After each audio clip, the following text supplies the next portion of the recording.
kata dapat menjejakkan kaki ke sana tu tak semua orang boleh dapat.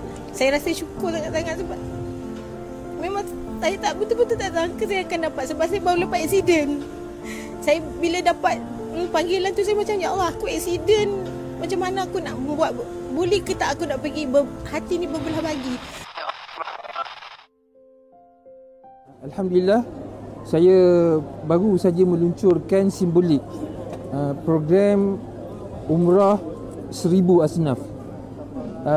Program ini adalah kerjasama antara ikhlas.com dengan Mawib dan juga PPZ Mawib dan Majlis Agama Islam Negeri-Negeri. Ikhlas.com sebagai menunjukkan rasa syukur pada Allah dan terima kasih kepada semua yang menyumbang, membantu Ikhlas.com bagi sokongan. Apa yang diorang buat ialah diorang menaja seramai 1000 orang asnaf di kalangan asnaf untuk menunaikan umrah.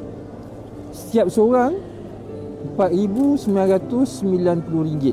So kalilah dengan 1000. Itu jumlah yang dibelanjakan oleh Ikhlas.com untuk menghantar 1000 asnaf. So how it works, PPZ Mawib dan Majlis Agama Islam Negeri-Negeri, kita ada data asnaf. Okay? Jadi kerjasama ni bentuk Majlis Agama termasuk dalam Mawib, kita perkenalkan ataupun mengenal pasti asnaf-asnaf yang layak untuk menyertai program ini, dan manakala perbelanjaan semua daripada Ikhlas.com. Sangat terharu dan gembira yang amat sangat kerana diberi peluang dan ruang untuk menunaikan fardu umrah yang tak disangka-sangka sama sekali. Rasa terharu, rasa bersyukur sangat-sangat pada Allah sebab memang tak terlintas pun akan dapat tajaan yang macam ni. Saya nak mengucapkan berbanyak terima kasih kerana memberi peluang dan ruang untuk saya pergi menunaikan fardu umrah. Kerana inilah hadiah yang tak ternilai oleh saya dan saya rasa tanpa sokongan dan tajaan daripada Ikhlas.com mungkin saya tidak berpeluang pergi kerana saya kurang berkemampuan. Saya nak ucapkan berbanyak-banyak terima kasih, ribuan terima kasih pada Ikhlas.com, pada Mawib sebab dapat bagi peluang pada saya dan kawan-kawan yang lain. Kata dapat menjejakkan kaki ke sana tu tak semua orang boleh dapat. Rezeki masing-masing kan Allah dah panggil kita. Saya rasa syukur sangat-sangat sebab memang saya tak betul-betul tak sangka saya akan dapat sebab saya baru lepas aksiden.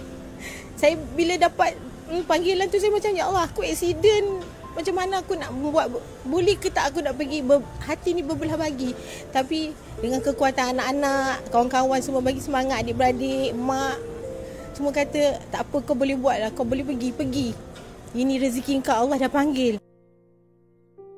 Kita sama-sama doakan agar Allah SWT kurniakan kesihatan yang baik pada peserta program asnaf ini dan mereka ni mendapat umrah yang mabrur, diterima Allah SWT dan juga diterima doa mereka.